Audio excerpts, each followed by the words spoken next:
Welcome back to another video of commerce champion. आज बात कर रहे होंगे एनपीओ की। तो भाई एनपीओ का सबसे पहला टॉपिक आता है तुम्हारा fund based accounting. Fund based accounting का मतलब क्या है कि एनपीओ को किसी एक काम को करने के लिए स्पेसिफिक फंड मिला हुआ है।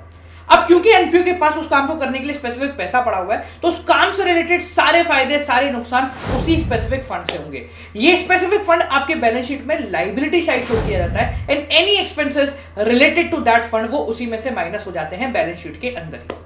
अब क्योंकि ये फंड एनपीओ के पास पड़ा हुआ है, तो वो चाहे तो इसको अपने पास रख ले या फिर कहीं इन्वेस्ट कर दे। अगर एनपीओ उस फंड को कहीं इन्वेस्ट करता है तो वो उस पर्टिकुलर फंड के इन्वेस्टमेंट के नाम से बैलेंस शीट में शो हो जाता है। For example sports fund investment balance sheet में एसेट साइड शो कर दिया जाएगा और उससे मिलने वाला सारा का सारा इंटरेस्ट वो एनपीओ उस फंड के अंदर एज एन इनकम ट्रीट कर रही होगी और final output liability side of balance sheet के अंदर प्रोसीड कर दिया जाता है।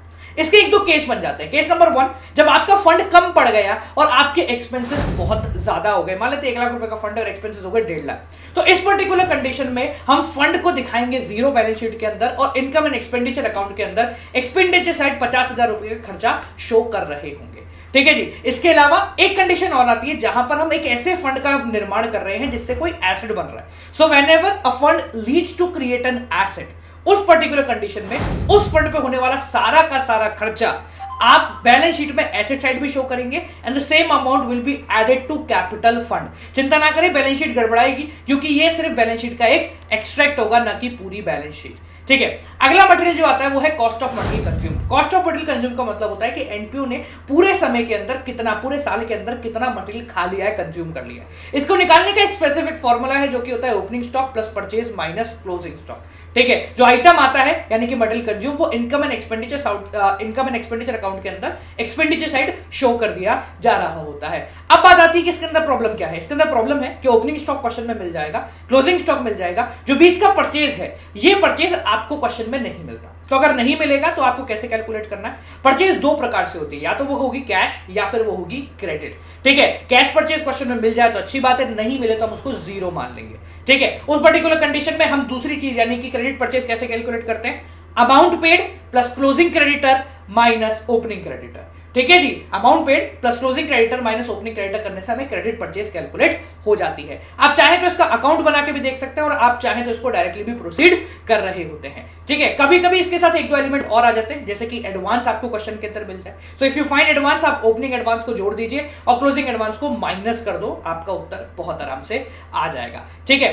अब एक चीज ध्यान रखना, इट इज नॉट नेसेसरी कि आप यहां पर क्रेडिटर्स का अकाउंट बनाएं, पर अगर आप बनाते हैं तो वो आपके लिए बेहतर रहेगा। ठीक है जी। क्रेडिटर्स के अकाउंट के लिए ओपनिंग बैलेंस आपका जाएगा क्रेडिट साइड, क्लोजिंग बैलेंस आ जाएगा डेबिट साइड। ठीक है।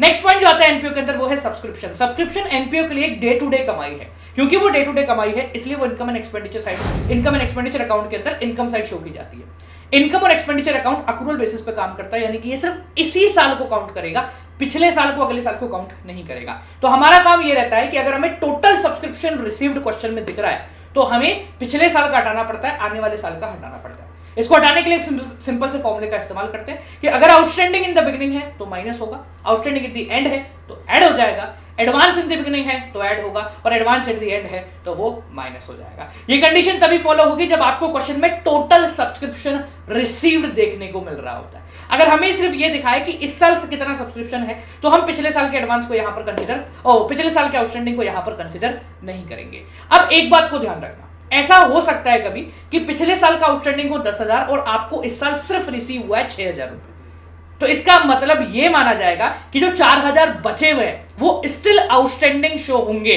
बैलेंस शीट के अंदर साल के अंत में, जो कि प्रीवियस ईयर से बिलोंग करते हैं। तो इस पर्टिकुलर कंडीशन में हम सिर्फ 6,000 को ही काउंट करेंगे माइनस करने के लिए फ्रॉम सब्सक्रिप्शन अमाउंट। ठीक है। सब्सक्रिप्शन की नेट वैल्यू आपको इनकम एंड एक्सपेंडिचर अकाउंट में दिखेगी, जो आउटस्टैंडिंग की नेट वैल्यू है वो आपको मिलेगी फाइनल बैलेंस शीट के अंदर। अगर सब्सक्रिप्शन निकालने के लिए कभी आपको क्वेश्चन में ये दे दे कि भैया नंबर ऑफ मेंबर इतने हैं और पर मेंबर इतना सब्सक्रिप्शन देना है, तो इनकम एंड एक्सपेंडिचर अकाउंट में आप डायरेक्टली भी लिख सकते हैं। जो कैलकुलेशन है वर्किंग नोट में करके दिखा देना, फाइनल आउटपुट में कभी भी आपकी गलती नहीं होगी। इसके अलावा जो एक क्वेश्चन आएगा वो आएगा आपका income and expenditure account create करने का। तो इनमें कुछ चीजें हैं जो कि आपको ध्यान रखना है, कुछ स्पेसिफिक एडजस्टमेंट है जो कि आपके पूछे जाते हैं। जैसे सब्सक्रिप्शन रिलेटेड एडजस्टमेंट पूछा जाएगा, किसी चीज का इंटरेस्ट आपको क्वेश्चन में दे देंगे तो इंटरेस्ट जो रिसीव होगा कंपनी को वो उसके इनकम साइड से होगा। बस ये ध्यान रख लेना कि अक्रूड इंटरेस्ट तो नहीं है, ठीक है, तो आप इंटरेस्ट कैलकुलेट करके अक्रूड इंटरेस्ट के बारे में पता लगा सकते हैं। ठीक है, बाकी तो आप इजीली कैटेगराइज कर लेंगे कौन सी चीज बैलेंस शीट में आने वाली है और कौन सी चीज उसके अंदर आती है। फॉर एग्जांपल अगर मैं कुछ एग्जांपल दे दूं